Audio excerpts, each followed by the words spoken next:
The Austin Film Festival is wrapping up this week. Let's talk about a chilling murder mystery set in a small North Texas town. The final screening of the film What Remains is happening tomorrow here in Austin at the Rollins Theater at the Long Center. Also happens to be the final film project of late actress Anne Heche. Joining us this morning to talk more about this is writer, director, and executive producer Nathan Scoggins. Nathan, how's it going? It's going great. Thank you. How are you? Doing pretty well. Thanks for coming on. So you had your premiere on Friday, this past Friday at Austin Film Festival. Kind of set the scene here with this film. A pastor forgives a convict who killed his wife, and that sort of does not go well for him. What happens after that? Well, it's a movie that kind of starts where a lot of other movies might end.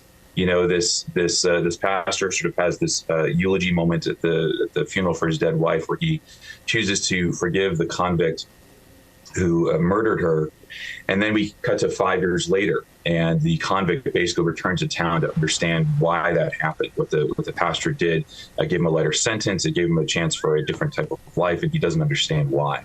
And so the convict basically returns to the town, and the two men form a new kind of a relationship that doesn't sit well with the pastor's estranged son. All while the town sheriff, played by Anne Heche, investigates another murder that may be related. So it's this kind of, relationship drama, thriller, suspense, Southern Gothic film set in the wildlands of Texas. Yeah, there you go. And speaking of, I love it when films are set in Texas. What was your inspiration for setting it in North Texas? The movie needed to be set in Texas, in part because of some of the incarceration laws in Texas that made the story make sense. But our partner studio, our financier, Sharp and Iron Studios, is based in Texas. They're based in the Panhandle, and they really want to bring movies to Texas, and they want to tell Texas stories.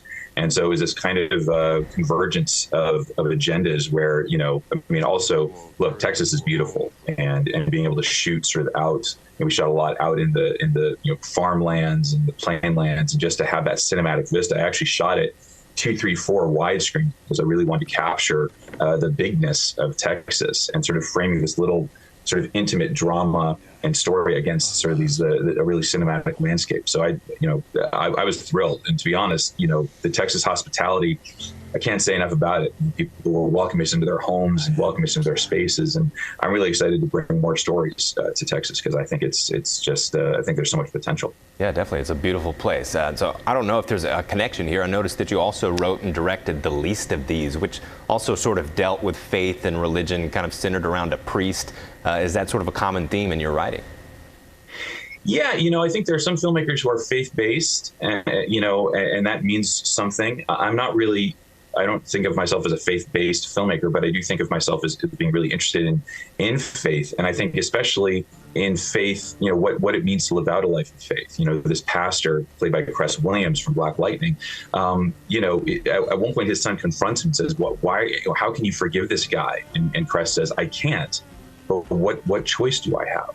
And I think that aspect of faith, the idea of what does faith look like when it's lived out, and you have to live out the cost of it. This movie is very much about the cost of forgiveness and the cost of unforgiveness. And I think that if we're wrestling with those stories honestly as creatives, I think that engages people who do have faith, but it also engages people who can't understand it, but who want to. And I think that's where I kind of land as an artist and a storyteller. Yeah, definitely. Of course, incredible actress Anne Heche recently passed away. This is her final film, I believe. How was your time working with Anne? She was fantastic. I can't say enough good things about Anne. She was a total pro. She was focused. She was dedicated. She gave her whole heart to the show. She told me she got to see the film before she passed, and she sent me an email and said, I started crying from the opening shot, and I cried all the way through.